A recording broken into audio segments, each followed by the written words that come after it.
السلام عليكم ورحمة الله، حبايبي الحلوين، عاملين ايه؟ النهاردة هحكي لكم حكاية جديدة، حكاية قعد الصلاة. يلا بينا يا حلوين نشوف ايه هي الحكاية. كان يا مكان يا سعد يا إكرام، ما يحلى الكلام إلا بذكر النبي عليه الصلاة والسلام. عليه الصلاة والسلام يا ماما نونا. مازن رجع من بره وقال لبابا وماما السلام عليكم. ردوا عليه وقالوا له وعليكم السلام ورحمة الله وبركاته يا مازن. بابا قال له عامل ايه يا مازن، ايه الاخبار؟ قال له الحمد لله يا بابا تمام. قال له ايه خلصت درسك النهارده بدري يعني؟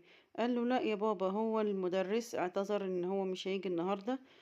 فعلشان كده احنا جينا، وطبعا قعدنا نستناه شوية وبعد كده جم وقالوا ان مفيش درس، فعشان كده بقى جينا، بس اتأخرت شوية. راح قال له طيب يلا يا مازن العصر أذن، روح بقى يلا يا حبيبي اتوضى عشان تصلي العصر. قال له حاضر يا بابا. مازن اتوضى وراح عشان خاطر يصلي وكده. ومازن كان بيصلي، بابا دخل الأوضة عنده ولقاه بيصلي. راح بابا فجأة قال له يا مازن اقطع الصلاة بتاعتك، وقعد الصلاة. راح مازن قال له ليه يا بابا، ليه خليتني اقطع صلاتي وليه خليتني اعيد صلاتي؟ راح قال له يا حبيبي انت واقف قدام مين؟ قال له واقف، ويعني ايه يا بابا واقف قدام مين؟ قال له مش انت دلوقتي واقف قدام ربنا سبحانه وتعالى؟ قال له ايوه طبعا يا بابا واقف قدام ربنا.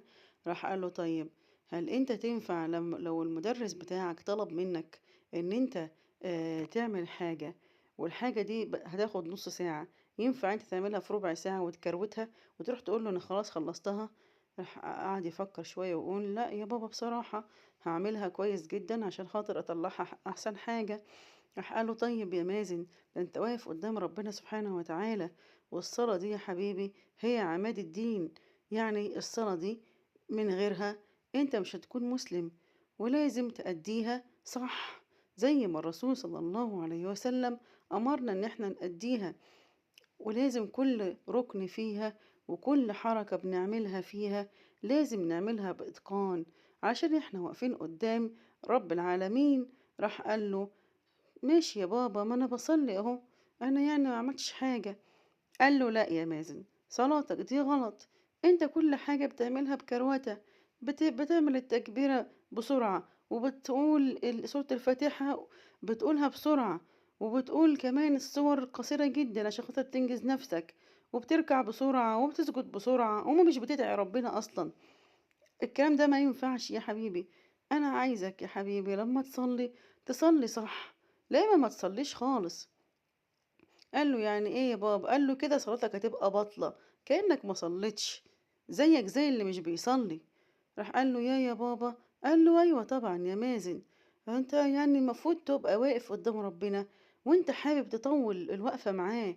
يعني انت لو لقيت حد كبير او بتحلم ان انت تقابل عالم او تقابل اي حد نفسك تقابله، تبقى عايز تقعد معاه كتير ولا تبقى عايز تقعد معاه حبة صغيرين؟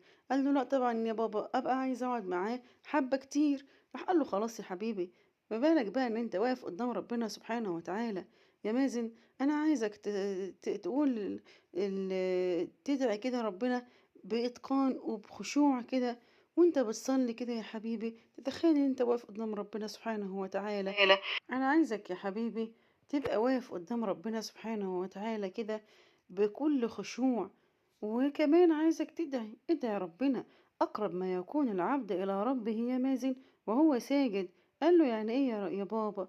قال له يعني وانت بتسجد كده يا حبيبي وبتدعي ربنا سبحانه وتعالى، دي اقرب حاجة بتجمعك بتجمع ما بينك وبين ربنا سبحانه وتعالى، وبتكون قريب جدا فيها لله سبحانه وتعالى.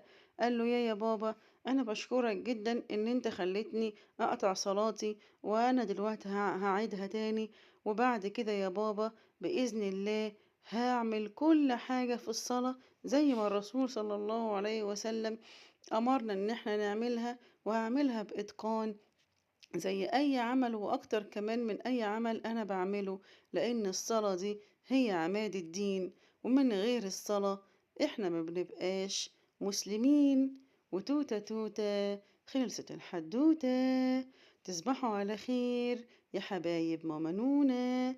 وكالعادة يا حبايبي، لو عجبتكم حكايتنا النهاردة ما تنسوش تعملوا لايك وتعملوا اشتراك للقناة وتفعلوا الجرس. مع السلامة.